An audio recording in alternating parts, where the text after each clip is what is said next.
E para rebater de algumas semanas atrás, futuro esposo da Bruna Luzia. Vamos pegar a palavra de Deus, quem trouxe a Bíblia, quem está armado, por favor. Livro de Isaías, capítulo 53. Essa palavra todos nós já sabemos quase que de cor. A moção que saiu para este grupo de oração é que por suas chagas nós somos purificados.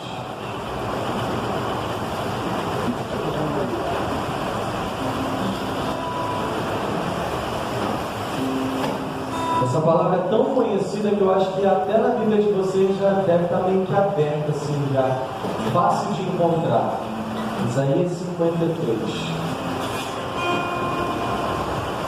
A nós hoje só vai interessar os versículos 4 e o 5.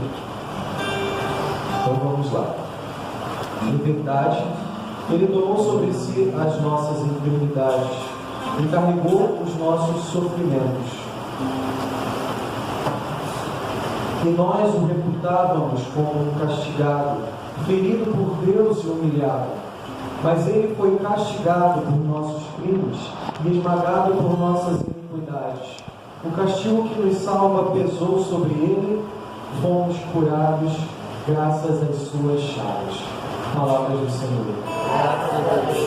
Eu gosto mais das traduções que terminam com por suas chagas fomos curados. Eu acho que soa muito mais íntimo para a gente.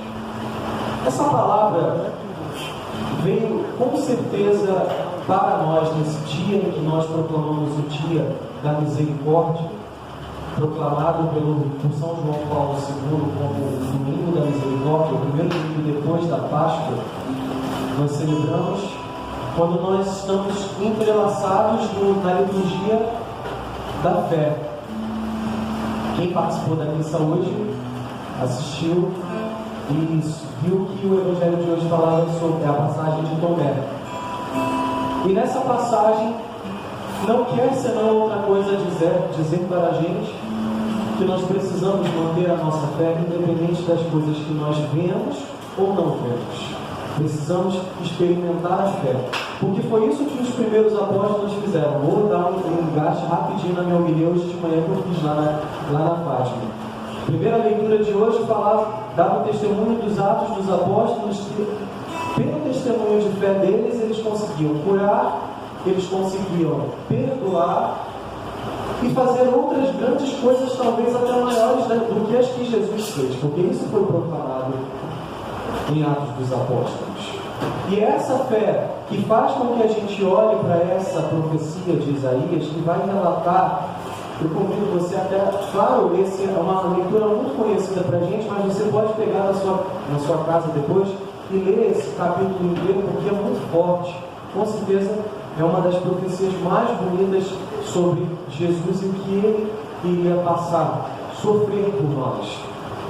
Como eu disse, a moção para esse grupo de oração hoje é: por suas chagas fomos purificados. Quando Jorge Diego mandou para mim, mandou depois do Ministério de Música, eu acho que tem um erro aqui, porque normalmente nas traduções é por suas chagas fomos curados, não purificados. Depois eu comecei a pegar a palavra e na mesma hora veio essa palavra para mim, e a moção que o Senhor me deu com essa palavra de purificados, e não é a toda vez que essa chuva esteja caindo, porque o sangue e a água que jorram hoje são para purificar os nossos pecados.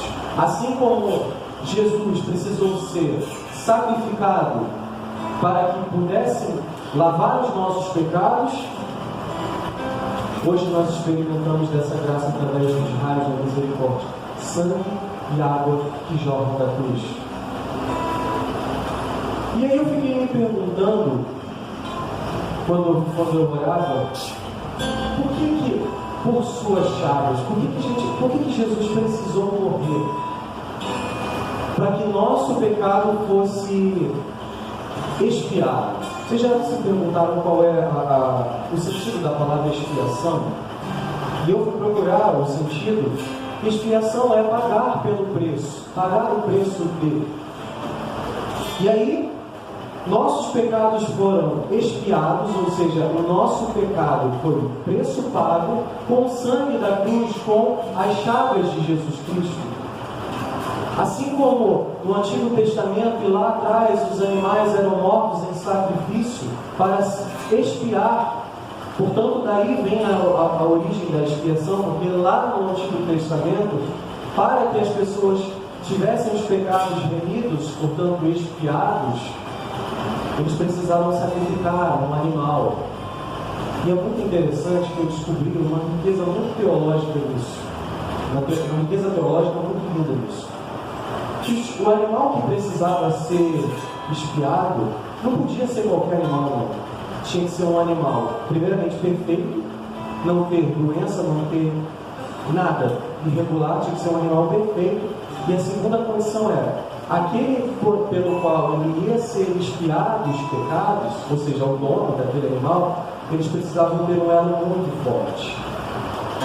E aí, quando eu li isso, eu juro que eu ainda não tinha lido sobre, no momento que eu comecei a estudar sobre essa palavra, e eu falei, então faz sentido por que Jesus precisou ser chagado por nós. Tanto é que, até a vinda de Jesus, o Levítico, o livro do Levítico, o Deuteronômio, todos eles ensinavam naquele tempo que precisava, para expiar os pecados da humanidade, era necessário que você matasse um cordeiro, matasse um animal que fosse próximo a você. Então, olha aí como Deus precisou expiar, precisou sacrificar o próprio Filho, a quem ele tem o próprio elo de amor e que junto a ele é a própria Trindade, para expiar não os pecados dele, porque Deus não tem pecado, mas do mundo inteiro.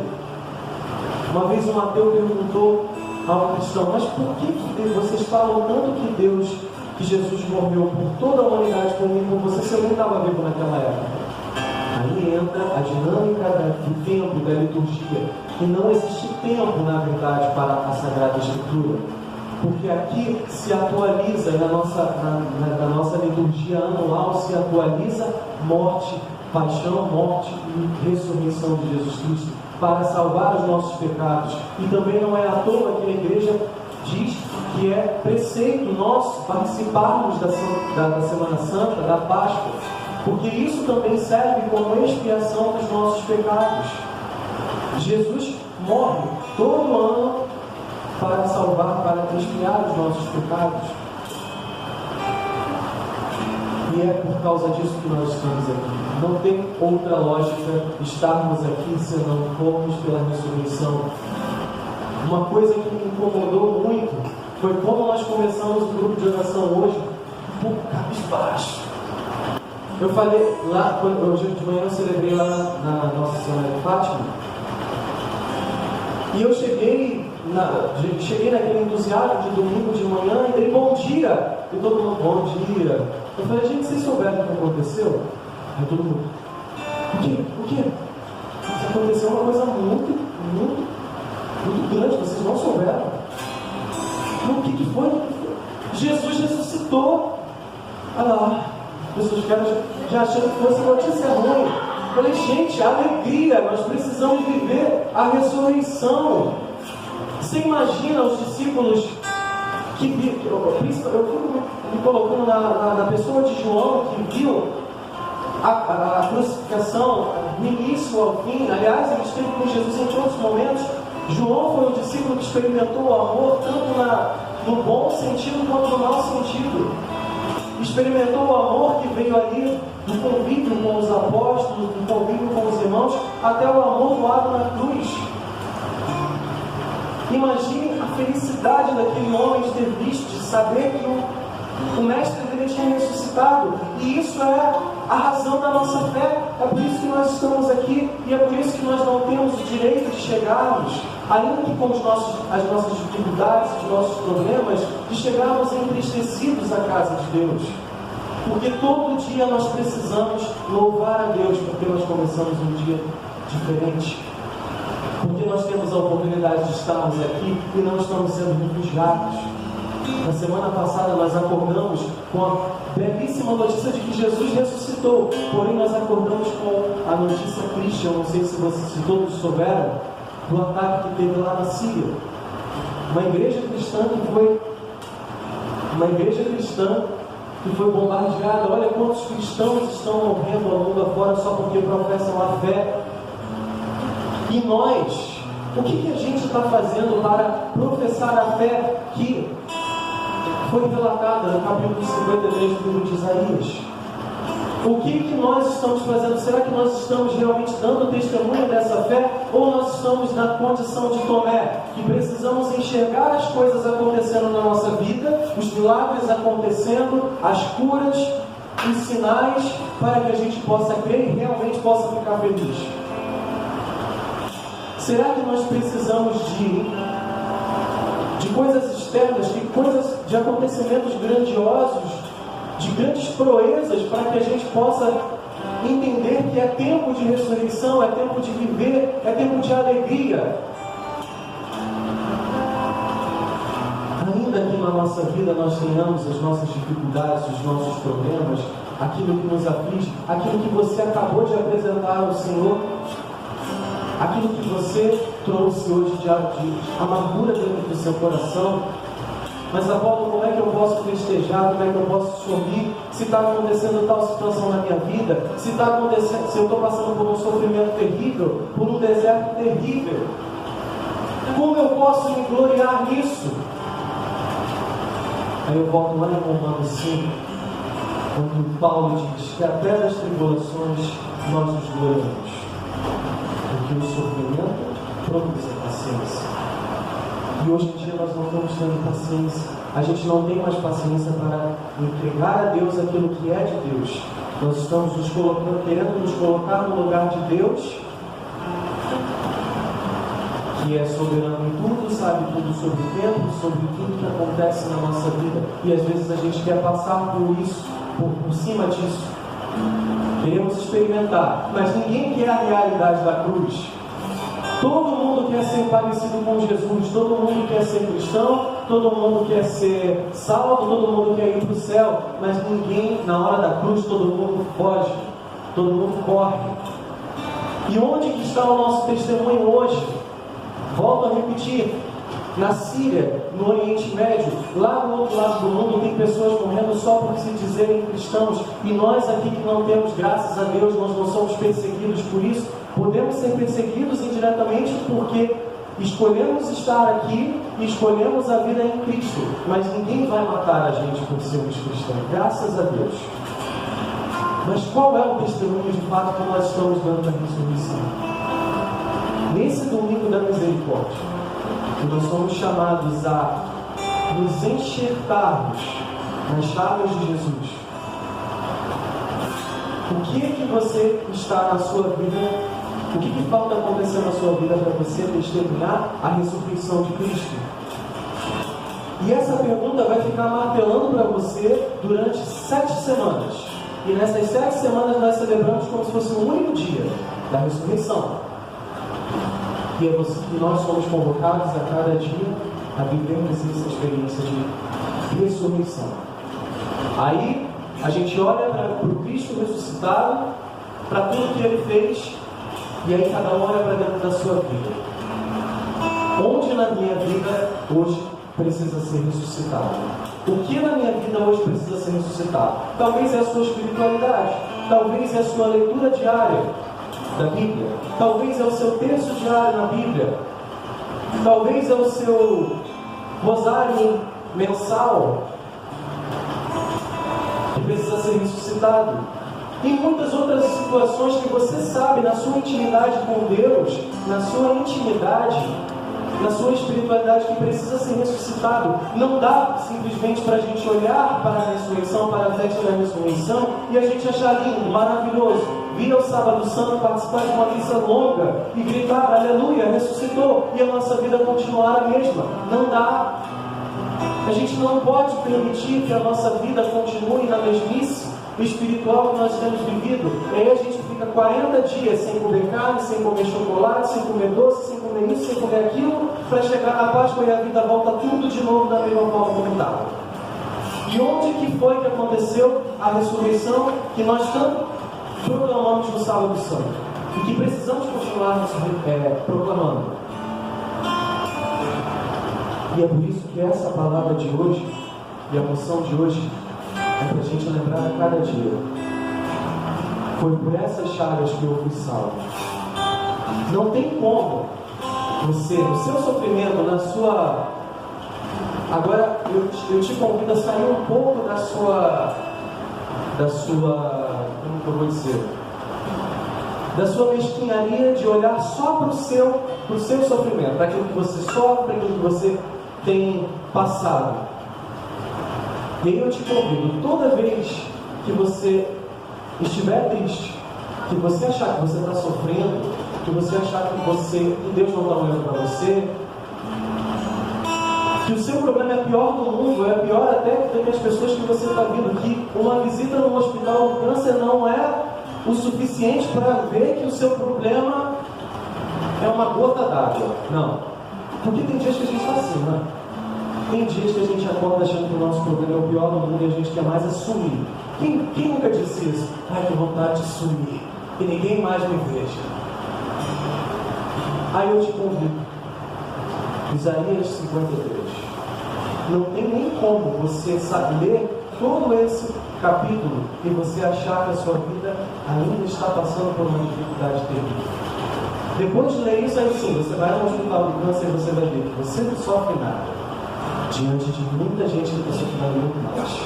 E talvez o sofrimento dessas pessoas vai fazer você olhar um pouco mais para você e você reconhecer que você precisa ter um pouco mais de fé. Por que a gente precisa enxergar as chagas de Jesus para acreditar que Ele está vivo e a gente não tem coragem de olhar para as nossas próprias chagas e reconhecer que Ele está vivo? E se reconhecer vivo também. Porque até aqui o Senhor nos ajudou. Até aqui Ele nos ajudou. Então, se hoje você está sofrendo, pelo que você estiver sofrendo, saiba que até aqui Ele ainda está te ajudando. Ainda não, porque Ele não vai deixar de te ajudar. Ele está te ajudando. Seja qual for a situação. Coloque a mão sobre o seu coração, feche seus olhos um pouco. E eu gostaria que você visualizasse, tivesse uma visão dentro de você, que eu tive um pouco antes da gente começar essa palestra, essa pregação. A visualização que eu tive foi da mão de Jesus, chagada, e dela escorria uma cachoeira de sangue. E embaixo dela estávamos todos nós. Eu te convido a tentar enxergar isso também. Mas enxergue isso na sua dificuldade, você, sozinho. Às vezes nós nós individualizamos tanto o nosso problema. Então eu te convido agora, nesse momento, a individualizar o seu problema diante da grandeza que é a chaga de Jesus. E agora você apresenta para Ele, como se você estivesse vendo Jesus na sua frente.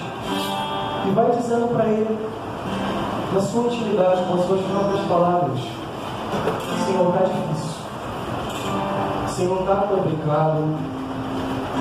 O Senhor sabe quantas noites mal dormidas eu tenho passado, quantas lágrimas eu tenho derramado até aqui, e como eu tenho pedido a solução para isso, como eu tenho me desgastado para encontrar a solução, a graça daquilo que eu tanto preciso. E o Senhor vai te ouvindo, vai tocando o seu rosto, com a mão chagada dele. E nesse toque você vai sentindo mesmo as ranhuras da pele esgarçada pelos cravos. E de repente de você vai surgir uma paz interior tão grande, uma paz que você tanto precisa. chega para você e não te apresenta a solução dos seus problemas, não te apresenta uma resposta mágica, pronta, mas Ele só diz uma coisa: que a minha paz esteja com você. Pronto. É essa paz que faz o nosso coração se acalmar, que faz o nosso coração adormecer, como criança no colo de uma mãe. E você adormece, relaxa, respira fundo. E você, nos braços de Jesus, no colo de Jesus, bem pertinho da chaga do peito. Aí sim, você vai dizer: eu preciso de uma cura, eu preciso tanto que essa situação mude. E aí você vai dizendo, mas o seu coração já está tomado por essa paz, por essa tranquilidade. E às vezes o mundo, o seu barulho, te impede de vivenciar essa paz. A paz que sai das chagas de Jesus. E Ele diz para você: toda vez que o seu sofrimento for grande, ao ponto de você desabar, saiba que foi por minhas chagas que você está sendo purificado. Aproveita e entrega os teus pecados, entrega aquilo que às vezes te separa de Deus. Entrega aquela situação que você não consegue largar de jeito nenhum, e toda confissão você vai confessar a mesma coisa, e você não consegue se sentir perdoado, porque você sabe que você vai pecar de novo. E de repente, os raios da misericórdia vão te atingindo nessa paz. Vai conversando com Ele, vai se aproximando mais, e vai dizendo para Ele o quanto você o ama. Tuas mãos chamadas, Senhor, cria o meu coração, bom pastor.